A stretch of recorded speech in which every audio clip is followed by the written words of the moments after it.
बताएं, जो आज ये प्रेस कॉन्फ्रेंस आप करने जा रहे हैं, किस तरह की जानकारी आप देंगे बडहाल में हो रही इन मशकूक अमवात से जुड़ी हुई? देखिए, ये 7 तारीख को जो पहला केस आया था फजल हुसैन साहब का, उनको जीएमसी में रजौरी रेफ़र किया गया था और उनके बच्चों को भी। तो उसके बाद जो 12 तारीख को दूसरा केस आया और उसके बाद ही जो इन्वेस्टिगेशन को एक्सपीडाइट किया गया है। पहले ये एक आइसोलेटेड केस फूड पॉइजनिंग का लग रहा था या पॉइजनिंग इन फूड, और 12 तारीख को हमारी चीफ मिनिस्टर साहब से मुलाकात हुई थी।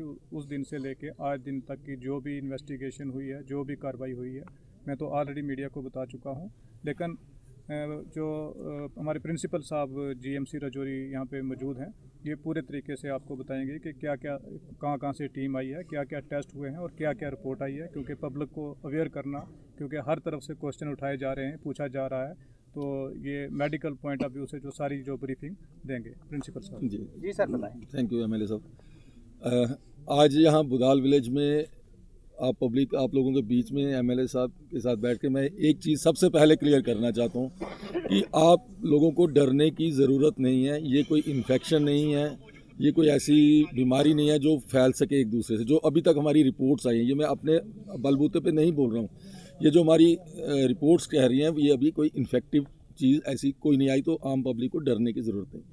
सेकंड, ये बात बता रहा हूँ कि ये जो हमारी सरकार ने जब से ये केस आए, देखिए जब पहला केस आया, दूसरा आया, तो जैसे एमएलए साहब ने भी बताया कि ये फूड पॉइजनिंग लगा कि जैसे कोई फूड पॉइजन हो तो नॉर्मल उसको एज ए नॉर्मल लिया। लेकिन जब उनकी हालत बड़ी जल्दी से बिगड़ी तो हमने सीटी स्कैन, जो रजौरी मेडिकल कॉलेज में सीटी स्कैन किया, तो उनके दिमाग के अंदर सोजिश पाई गई। तो हमने फौरी तौर पे उनको एमआरआई और जो करने के लिए हमने जम्मू मेडिकल कॉलेज में रेफ़र किए। एक बात तो अभी तक क्लियर है, जो देखिए सरकार ने, एमएलए साहब ने, हमारे सेक्रेटरी साहब ने, आपके डिस्ट्रिक्ट डेवलपमेंट कमिश्नर साहब ने पूरी जान लगाई। तो पूरे हिंदुस्तान के जो भी प्रीमियर इंस्टीट्यूट हैं, आप पीजीआई चंडीगढ़ ले लीजिए, आप नेशनल इंस्टीट्यूट ऑफ वायरोलॉजी ले लीजिए, आप टॉक्सिकोलॉजी इंस्टीट्यूट लखनऊ ले लीजिए, कोई आईसीएमआर का इदारा ले लीजिए, तो कोई भी ऐसा इदारा नहीं था जहाँ पे एक टीम यहाँ पे नहीं आई। और हर टीम एक पर्पज़ के लिए आई, हर टीम का एक पर्पज़ था। एनआईवी टीम पुणे से जो आई थी वो वायरस खोज रही थी, पीजीआई की टीम वायरस बैक्टीरिया खोज रही थी, जो लखनऊ की टीम है वो कोई ऐसा कोई जहरीला तत्व अगर खाने में है तो वो खोज रही है। सो हर जो आपके पास टीम्स आई हैं वो हर एक मोटिव के साथ आई हैं। मोटिव उनका बड़ा क्लियर था, हमारा लक्ष्य बड़ा क्लियर था कि हमें करना क्या और हम चाहते क्या हैं। अब जब ये तीसरी बार भी एपिसोड हुआ तो अभी तक पोजीशन काफ़ी कुछ क्लियर हो चुकी है हमारे मेडिकली। जो रिपोर्ट्स आई हैं, जैसे मैंने पहले बताया, कोई इसमें कोई वायरस नहीं है, कोई बैक्टीरिया नहीं है। जैसे कोविड के टाइम पे हुआ था तो एकदम ये फैल गया था, तो ये फैलने वाली बीमारी नहीं है। हाँ, कुछ रिपोर्ट्स में आया गया है कि उनके सैंपल्स में कुछ जहरीले तत्व पाए गए हैं, जिनको हम मेडिकली अपनी भाषा में बोलते हैं टॉक्सिन्स। और जो रिपोर्ट है उसमें पर्टिकुलरली ये लिखा है न्यूरोटॉक्सिन। तो मैं आपको आपकी भाषा में समझाऊँ, न्यूरोटॉक्सिन होता है जो हमारे नर्वस सिस्टम को डैमेज करता है, हमारे दिमाग को डैमेज करता है। तो जो हमारे इंसानी शरीर है, इसमें एक दिमाग ऐसा होता है, ये इंजन है आपकी गाड़ी का, रेल का इंजन है हमारा, तो ये पूरा हमारा शरीर को चलाता है। और इस जो इंजन में एक अलग अलग से प्लग सॉकेट होते हैं, और जो एक पॉइंट होता है जो हमारे हार्ट को चलाता है, और एक होता है जो हमारे लंग्स को चलाता है और हमारे लिम्स को चलाता है। तो ये देखने में पाया गया कि ये जो ब्रेन स्टेम होता है, जो दिमाग का वो हिस्सा है जो हमारे शरीर को चलाता है, वो डिस्ट्रॉय हो रहा है। जो हमारी सीटी स्कैन जो रजौरी में किए और जो एमआरआई जम्मू में हुए, उन सब में एक फाइंडिंग सारे केसेस में आई है, common finding in all cases, that is very very very important. एक जैसी फाइंडिंग, जितने भी लोग बेचारे नहीं रहे हमारे बीच में, एक जैसी फाइंडिंग, दैट मीन्स एक ही कोई ऐसा जहरीला तत्व हो सकता है या कोई ऐसी चीज़ है जो एक ही जगह जाके दिमाग के उस हिस्से को डिस्ट्रॉय कर रही है। और जब वो दिमाग का हिस्सा डिस्ट्रॉय हो रहा है तो वो हार्ट बंद हो जाता है, सांस बंद हो जाती है, बेहोशी हो जाती है, और बचाने में आदमी को बड़ा मुश्किल आता है। अब दूसरी इंपॉर्टेंट बात, जैसे एमएलए साहब से भी, अभी जावेद साहब से भी मेरी बात हो रही थी, कि लोगों में ये एक है कि कोई 4 दिन में बीमार हो रहा है, कोई 2 दिन में बीमार हो रहा है, कोई 7 दिन में बीमार हो रहा है, कोई 10 दिन में बीमार हो रहा है। तो उसका भी हमारे पास एक कि जब हमने ये ढूंढ लिया, जब हमने, हमारे डॉक्टर्स ने, हमारे जो रिसर्च करने वाले साइंटिस्ट हैं, उन्होंने ये खोज लिया कि ये कोई ऐसी चीज़ है जो दिमाग को जाके दिमाग के उस हिस्से को तबाह कर रही है।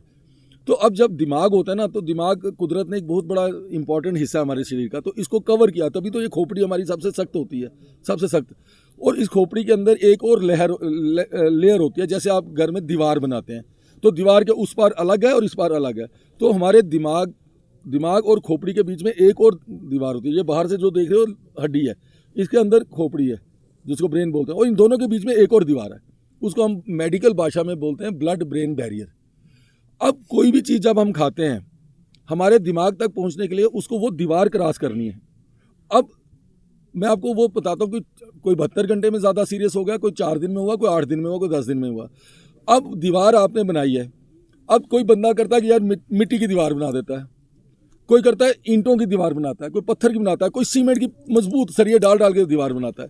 तो ये दीवार कितनी मजबूत है उस पर डिपेंड करता है वो जो जहरीला तत्व है दिमाग में कितनी जल्दी से घुसेगा। अगर वो दीवार कमज़ोर है तो वो जो जहरीली चीज़ है वो दिमाग में 48-72 घंटे में घुस रही है और वो दिमाग को डिस्ट्रॉय कर रही है और आदमी को बचाया नहीं जा पा रहा। किसी की दीवार, ये ब्लड ब्रेन बैरियर थोड़ा स्ट्रांग है, उसने ईंटों की बनाई है, उसको हो सकता है 3 दिन लग रहे हैं। किसी की तो बड़ी मजबूत है, उसको लगता है 8 दिन लग रहे हैं। तो ये वजह जो हमारे साइंटिस्ट ने, हमारे डॉक्टरों ने खोजी है कि वक्त में क्यों है। अगर भाई एक ही चीज़ सबने खाई है, एक ही टाइम पे खाई है, तो सभी 48-72 घंटे में क्यों नहीं ज़्यादा बीमार हो गए। तो उसका भी रीज़न हमारे साइंटिस्ट ने खोज लिया, पता कर लिया कि ये जो भी एजेंट है, अभी हम एजेंट ही बोलेंगे इसको, जो भी एजेंट या टॉक्सिन है या जहरीली तत्व है वो दिमाग में जाता है और जैसे वो दिमाग में घुसता है तो वो दिमाग के उस स्टेशन को तबाह कर देता है जिससे वो सिस्टम चलता है और आदमी को रिवाइव करना इम्पॉसिबल। जब गाड़ी का इंजन ही फेल हो गया तो गाड़ी कैसे चलेगी, गाड़ी तो चल ही नहीं सकती। इसलिए आज एमएलए साहब के भी कहने पे हमारे जहाँ पे आपने ट्रीटमेंट के बारे में पूछा, तो ट्रीटमेंट करने से पहले मैं फिर उसी बात पे आऊँगा। जल्दी आइए, अगर किसी को कुछ लगता है, बुखार आ रहा है, पसीना आ रहा है, काली पड़ रही है, रेस्टलेस हो रहा है, जल्दी आइए। सीएमओ साहब की पूरी टीम है, उनसे कांटेक्ट करें, हमारे पास जीएमसी रिजोरिया सीटी स्कैन करवाएं। डैमेज होने से पहले आएंगे तो डॉक्टर कुछ कर पाएंगे, अगर ब्रेन डैमेज होने के बाद आएंगे तो हमारे पास ट्रीटमेंट सपोर्टिव है। फिर हम कोशिश करते हैं उसका जो नुकसान हो रहा है, हार्ट को चलाएं, सांस को चलाएं, फिर हमारी ट्रीटमेंट सपोर्टिव है। अगर ब्रेन स्टेम सही के साथ मरीज आता है तो हमें पूरी उम्मीद है कि वो बचाया जा सकता है। उसके लिए आपको जल्दी आना पड़ेगा। सर, ये पेशेंट आया क्या डैमेज होने के बाद आए हैं आपके पास? जी, जैसे ही हमारे पास आए हमने सीटी स्कैन किया तो मेरे मेडिकल सुपरिटेंडेंट डॉक्टर शमीम है साथ में, तो डॉक्टर शमीम सभी के सीटी स्कैन की रिपोर्ट्स में स्वेलिंग थी, सभी डैमेज होने के हाँ। बाद तो जैसे ही स्वेलिंग आती तो हम इमीडिएटली जम्मू भेजते थे, क्योंकि जम्मू में एमआरआई, उसके सिटी में अगर सोची जाए तो उसका अगला स्टेप होता है एमआरआई।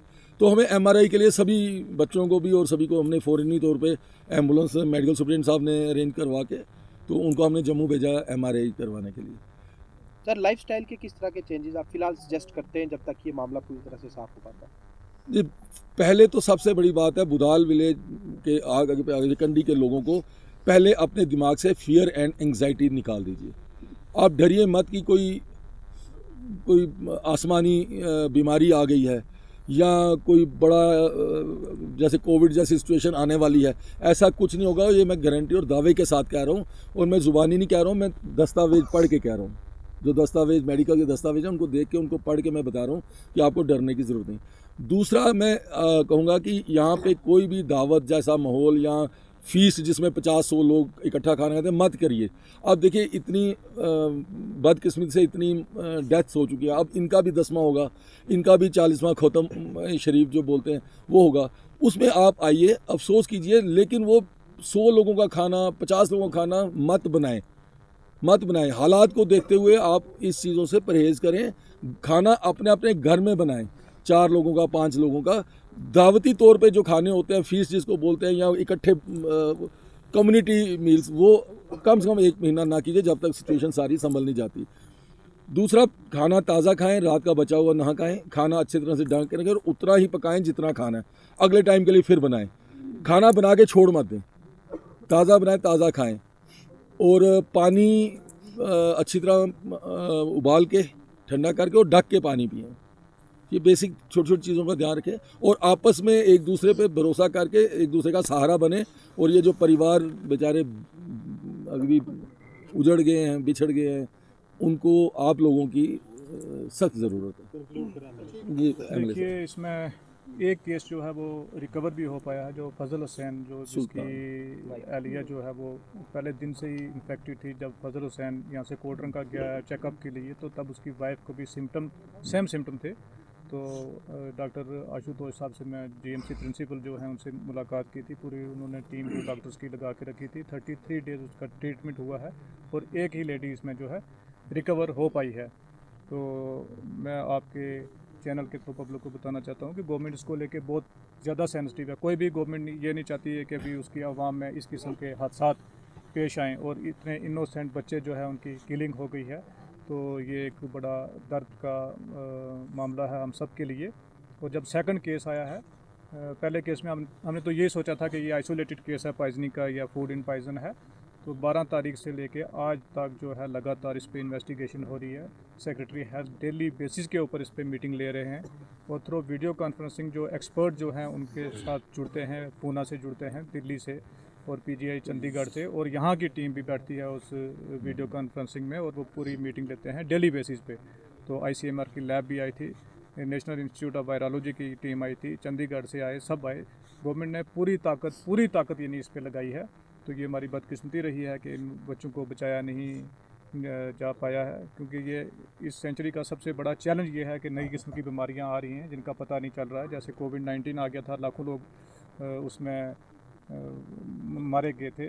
तो ये भी एक चैलेंज है। अभी इसका जो क्रिमिनल पार्ट है उसकी भी इन्वेस्टिगेशन हो रही है। कल चीफ मिनिस्टर साहब ने एक मीटिंग बुलाई थी इसके ऊपर और उसमें मैं भी शामिल था और वहाँ पे स्ट्रिक्ट इंस्ट्रक्शन दी गई है कि हेल्थ डिपार्टमेंट को कि आपने अपना गार्ड जो है लोअर नहीं करना, अपनी इन्वेस्टिगेशन अपनी रिसर्च को कंटिन्यू रखना है। और साथ साथ पुलिस को इंस्ट्रक्शन दी गई है कि आप इसका क्रिमिनल एंगल अगर कोई है तो उसको भी देखा जाए। क्रिमिनल एंगल इसलिए देख रहे हैं क्योंकि इसमें एक ही फैमिली इन्वॉल्व है, एक ही फैमिली के लोगों की जो हलाकत यहाँ पे दरपेश आई है। और बेस्ट जो पुलिस ऑफिसर्स हैं जो उनको लगाया गया है, इवन जम्मू से एक डीएसपी साहब को भेजा गया है, रियासी से उनको भेजा गया है, स्टेट के डिफरेंट हिस्सा से। और यहाँ जो एएसपी साहब हैं वो भी बड़े एफिशिएंट हैं, उन्होंने काउंटर इंसर्जेंसी में बड़ी इन्वेस्टिगेशन की हुई है, काम किया हुआ है। वो भी बेस्ट जो टीम जो है वो इन्वेस्टिगेट कर रही है, उस एंगल को भी देखा जा रहा है। बाकी मीडिया हजरात से मेरी अपील है कि आप भी अपनी तरफ से भी इस केस की जाँच करें और पब्लिक से भी है कि अगर किसी के पास कोई क्ल्यू है, कुछ है, तो इसकी जो है जांच करें, अपने लेवल पे भी देखें। और जो भी कुछ अगर इन्फॉर्मेशन मिलती है तो वो एडमिनिस्ट्रेशन के साथ, मेडिकल टीम के साथ, पुलिस के साथ शेयर करें। शुक्रिया।